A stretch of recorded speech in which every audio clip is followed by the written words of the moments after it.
Bismillahirrahmanirrahim.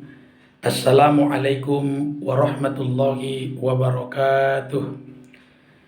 Alhamdulillahi wahda sadaqa wa'dah wa nasara abada wa a'azza jundahu wa azamal ahzaba wa'dah. Wassalatu wassalamu ala asrafil anbiya'i wal mursalin wa ala alihi wa sahbihi ajma'in, amma ba'du. Qala Allah subhanahu wa ta'ala fil Qur'anil Karim, a'udzu billahi minasy syaithanir rajim. Bismillahirrahmanirrahim.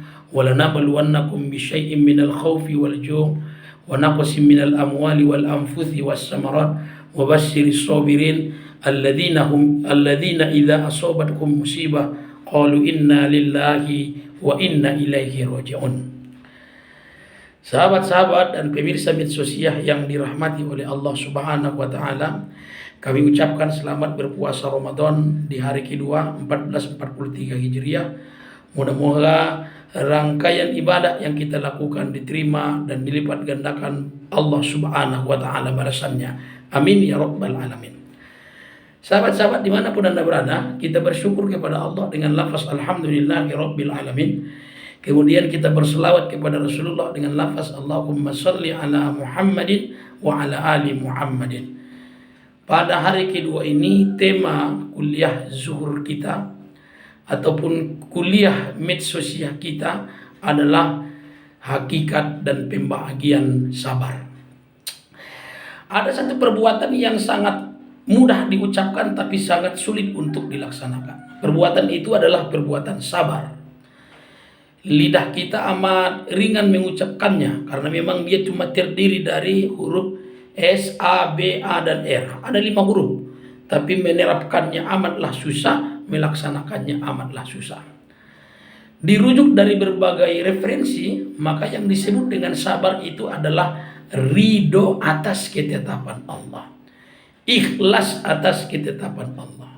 Nah, ketika ketetapan Allah itu yang indah-indah, yang bahagia-bahagia, kita pasti akan ridho. Kita pasti akan ikhlas. Namun persoalannya adalah ketika ketetapan Allah itu yang membuat kita bersedih. Ketika ketetapan Allah itu yang membuat kita menderita. Ikhlaskah kita? Ridhokah kita? Maka di saat kita ikhlas dan ridho, itulah yang disebut dengan sabar. Sahabat-sahabat yang dirahmati oleh Allah, pemirsa Medsosiyah, YouTubiyah, Instagramiyah, Facebookiyah, dan juga sahabat-sahabat yang lain dimanapun Anda berada, ada 4 kategori sabar.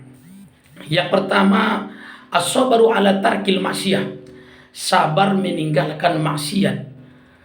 Tentu kalau hati kita yang berbicara, kenapa yang enak-enak itu dilarang oleh Allah Subhanahu wa taala? Nafsu kita berbicara, kenapa yang enak-enak itu dilarang oleh Allah?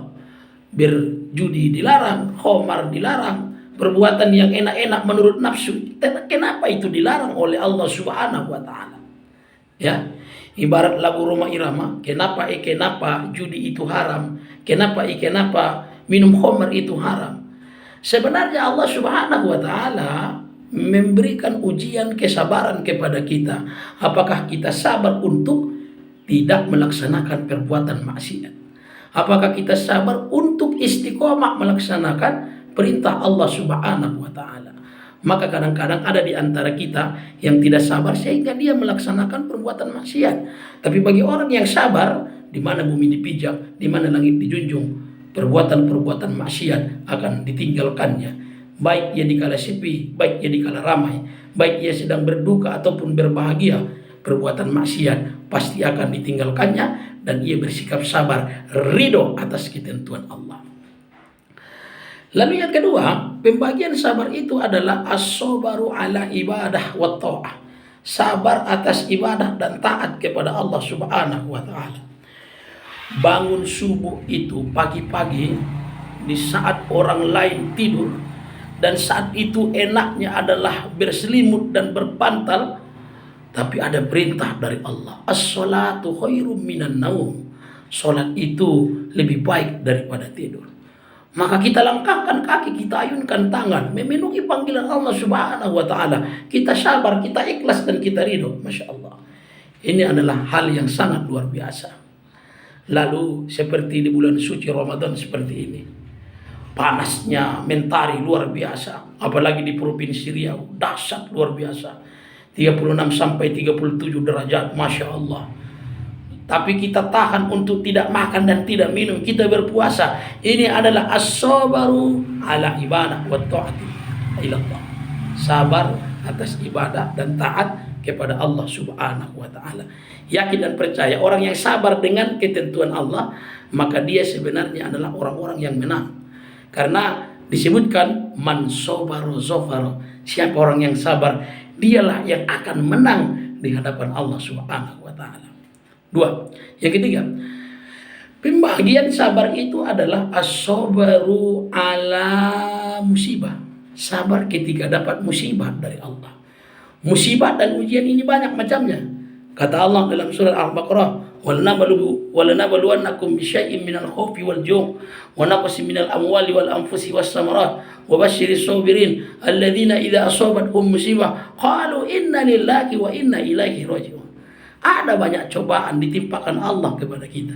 Ada banyak musibah diberikan Allah Subhanahu wa taala kepada kita. Keluarga kita dipanggil oleh Allah. Ya, harta kita diambil oleh Allah. Banyak cobaan dan banyak ujian.